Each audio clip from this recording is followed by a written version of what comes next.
अस्सलाम वालेकुम नाज़रीन, मैं सैयदा नाहिदा खादरी NRK 24 न्यूज़ से। आइए देखते हैं आज की खास खबर। दिन पे दिन मसाजिदों पर हमले किए जा रहे हैं। लोग मस्जिदों को हड़पने की कोशिश कर रहे हैं। एक ऐसा ही वाकया पेश आया जहां ज्ञानवापी मस्जिद को सील कर दिया गया क्योंकि वहां शिवलिंग बरामद हुई। बहुत ही अफसोस की बात है, सेक्युलर मुल्क में मसाजिदों को मंदिरों में तब्दील किया जा रहा है। मुसलमानों पर गैर ज़रूरी जुल्म किए जा रहे हैं ज़बरदस्ती। AIMIM सदर MP हैदराबाद बैरिस्टर असदुद्दीन ओवैसी ज्ञानवापी मस्जिद के मसाइल पर बात करते हुए कहा कि जब बाबरी मस्जिद का फैसला आया था, उन्होंने दावा किए थे कि आने वाले दिनों में यही तरीका अपनाकर मसाजिद को भी हड़पने की कोशिश की जाएगी और ये बात अब सच साबित हो गई है। Local court Varanasi local administration को हिदायत दिए ज्ञानवापी मस्जिद कॉम्प्लेक्स को सील करने, जहां पर शिवलिंग दस्तयाब हुई। ऑल इंडिया मजलिस इत्तेहादुल मुस्लिमीन सदर बैरिस्टर असदुद्दीन ओवैसी पीर के दिन कहे, पहले ही मुसलमानों ने बाबरी मस्जिद खोई है, अब दोबारा मुल्क में मस्जिद नहीं खोना चाहते हैं। इनको पैगाम मिल जाएगा कि अब दोबारा मुसलमान भारत का मस्जिद खोने को तैयार नहीं है।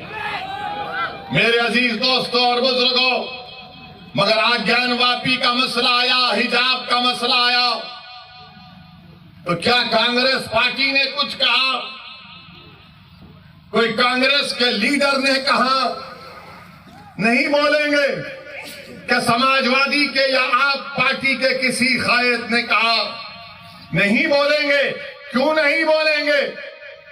क्योंकि इनको मालूम कि मुसलमान तो डराओ, इसको डराओ और डरा कर वोट हासिल कर लो। इनको मालूम कि मुसलमानों का जहन उसमें डाल दिया गया कि नहीं नहीं, आपको सरकार को बदलना है।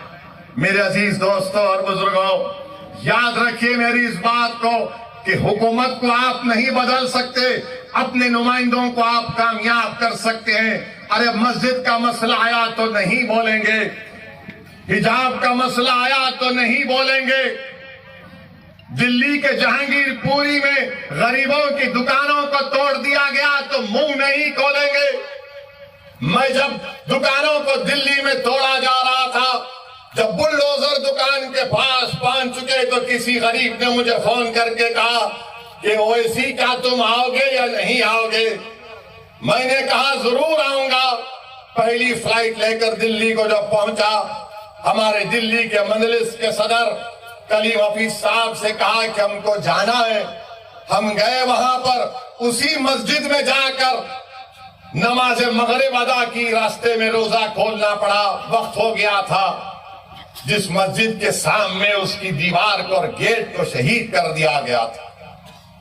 आप बताइए क्यों नहीं गए ये तमाम पार्टी के लोग जो मुझ पर इल्जाम लगाते हैं, जो मुझ पर इल्जाम लगाते? जाना था ना, नहीं गए। क्यों नहीं गए? क्योंकि उनको मालूम मुसलमान को डराओ और वो खुद ब खुद आपको वोट देता रहेगा।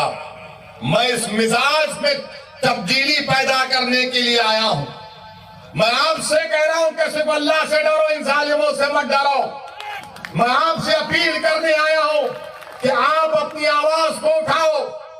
अगर मुल्क में ये तमाम हालात पैदा हो रहे हैं तो उसका मकसद क्या है? कि भारत के मुसलमानों को डराया जाए, उनको खामोश कर दिया जाए और उनको मुसलमान सिर्फ उनकी घर तक रखा जाए और बाहर में मुसलमान के कोई मजारे ना करे।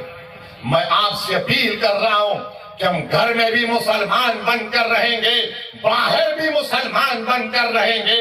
हालात कुछ भी होंगे मगर हम डर कर मायूस हरगिज नहीं होंगे। हम डर कर अपने घर में नहीं बैठ जाएंगे। हिकमत के नाम पर बुज़दिली के मजारे नहीं करेंगे।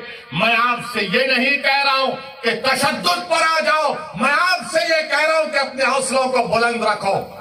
मैं आपसे ये नहीं कह रहा हूं कि तशद्दुद करो, मैं आपसे कह रहा हूं कि सब्र का दामन मत छोड़ो, मगर जब मुकाबला होगा तो हिम्मत और हौसले को बुलंद रखो।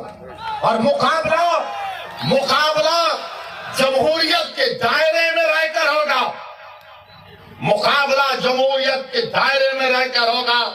हम पीठ नहीं दिखाएंगे, सीना तान कर अपने हक के लिए लड़ेंगे।